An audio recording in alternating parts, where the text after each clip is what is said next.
Hello, welcome to current affairs factory. तो चलिए आज हम लोग जो है ना बात करने वाले हैं ऑनलाइन गेमिंग मार्केट के बारे में कि इंडिया में जो ऑनलाइन गेमिंग मार्केट है इसकी क्या स्टेटस है करंट में, और क्या एक तरह से आप बोल सकते हो कि अपकमिंग फ्यूचर में क्या इम्पोर्टेंट रोल होने वाला है इंडियन इकोनॉमी में, और जो बच्चों के से रिलेटेड जो बहुत सारे टर्म्स एंड कंडीशंस होते हैं गेम खेलने के, इम्पैक्ट्स हो सकता है, इंटरटेनमेंट का एक साधन है, तो इन सब का क्या प्रभाव पड़ने वाला है ऑनलाइन गेमिंग मार्केट में, ठीक है, इंडिया में। तो आज हम लोग उसके बारे में डिस्कशन करने वाले हैं। हम लोगों ने ये जो कंटेंट है द इंडियन एक्सप्रेस से लिया है, तो चलिए जानते हैं।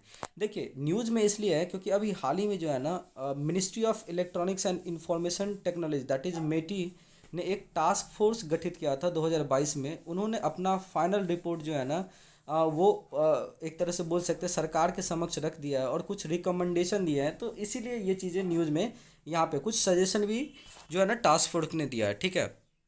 तो सबसे पहले हम लोग जानते हैं कि एक्चुअली में जो है ना ये एक्चुअली जो ऑनलाइन गेमिंग है, जैसा मैंने आपको बताया कि एक इंटर मिनिस्ट्रियल टास्क फोर्स जो है गठित किया गया था मेटी के द्वारा, और इन्होंने प्रपोज किया है कि कंटू नेशनल लेवल पे एक एक रूल आप बताइए, एक एक रेगुलेशन बनाइए, और कुछ रेगुलेटर भी होंगे और जो क्या करेंगे इस ऑनलाइन गेमिंग को कंट्रोल करेगा और उसको किस तरह से चलाना है इस पूरे मार्केट को, उसके बारे में बताया जाएगा, ठीक है।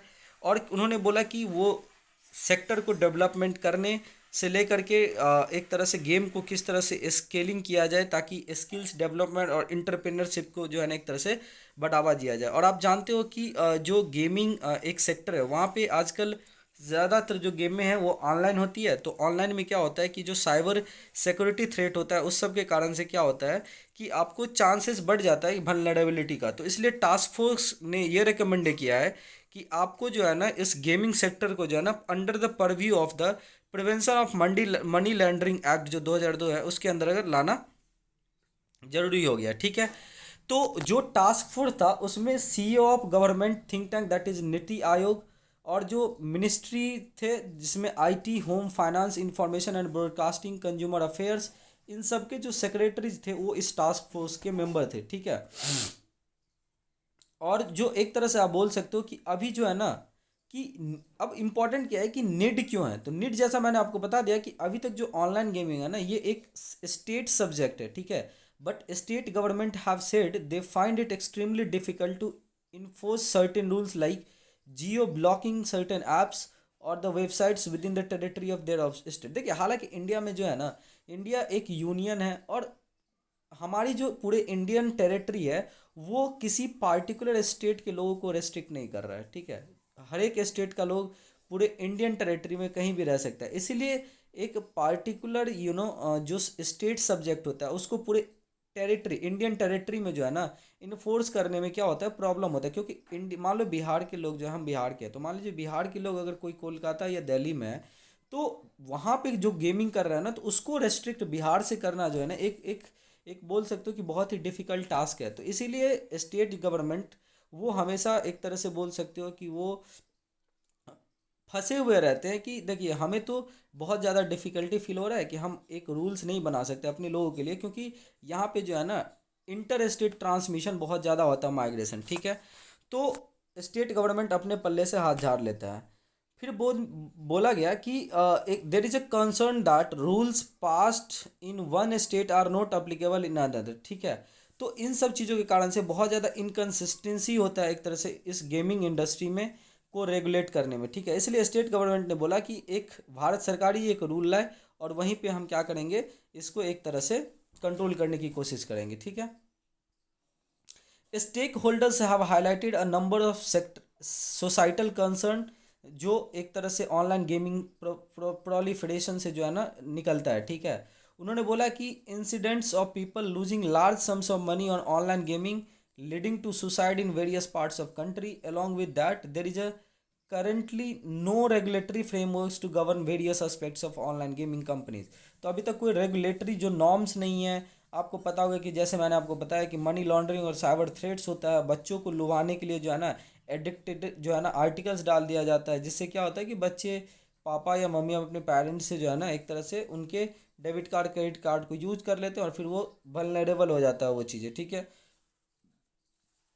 तो इन सब चीज़ों के कारण से जो है ना नीड आया कि क्यों ना हम एक यूनिफॉर्म लॉ बनाएं, इंट्रोड्यूस करें कंट्री में, ताकि इन सारी चीज़ों को जो है ना ऑनलाइन गेमिंग को एक तरह से लीगली बनाना और उसे जो है ना कंट्रोल करना आसान हो जाए। ठीक है। तो ऑनलाइन गेमिंग का अगर हम देखें कि और भी जो रीजन है, तो आपको पता होना चाहिए कि जो रेवेन्यू है इंडियन मोबाइल गेमिंग इंडस्ट्री का, वो एक्सपेक्ट किया जा रहा है कि ये 1.5 बिलियन इन 2022 है, जो 5 बिलियन हो जाएगा डॉलर इन 2025। ठीक है।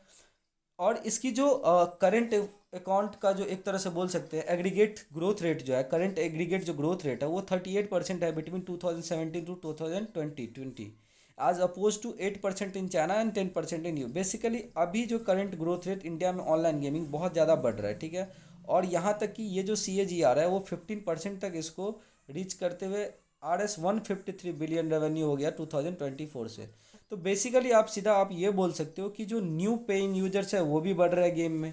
ठीक है। इंडिया में सबसे ज़्यादा है आपको न्यू पेइंग यूजर्स। ठीक है। और ये रीच करने वाला आपको 50% इन 2021 में रीच कर गया था। ठीक है।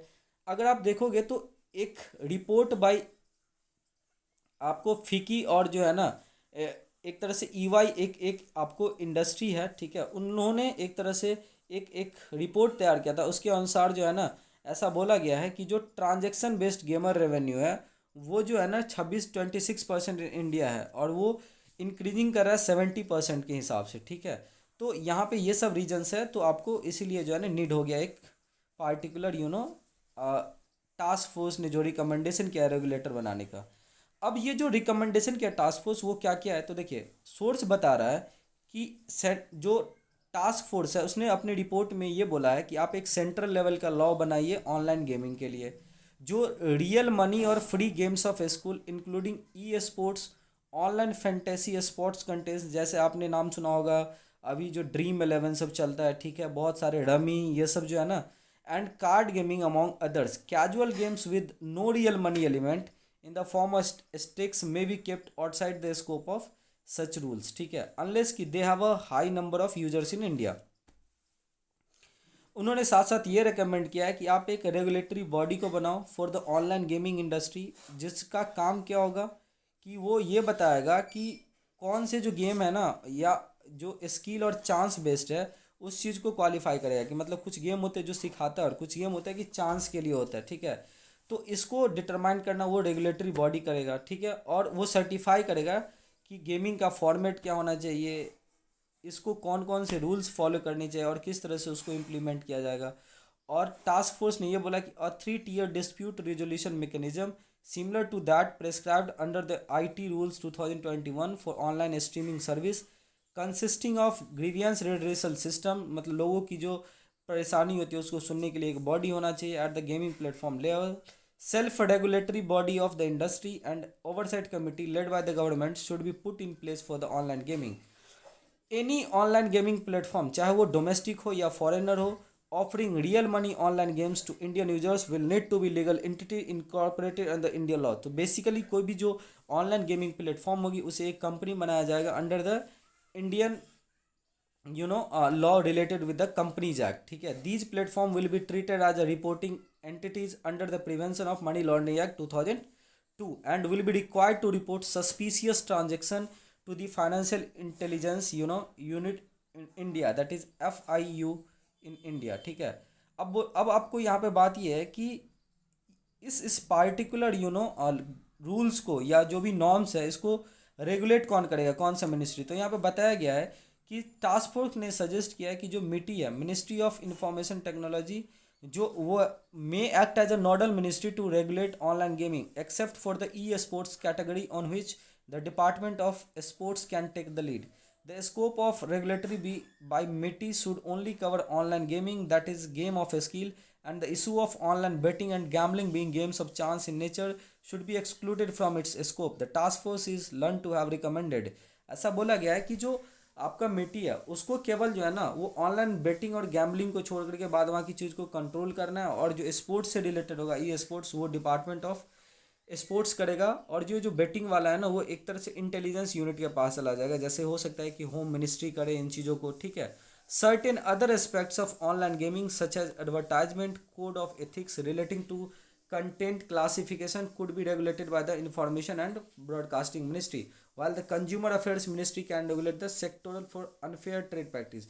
तो बेसिकली सिंस ये जो रेगुलेटरी टास्क फोर्स था, इसमें इंटीग्रेशन ऑफ वेरियस डिपार्टमेंट और वेरियस मिनिस्ट्रीज जो थे ना इस बॉडी में, उनके मेंबर्स थे, तो इसीलिए सब लोगों की कल्याण के लिए जो है ना डिफरेंट डिफरेंट सब्जेक्ट्स को है ना डिफरेंट मिनिस्ट्री को सौंपने की बात कही जा रही है इसमें, ठीक है।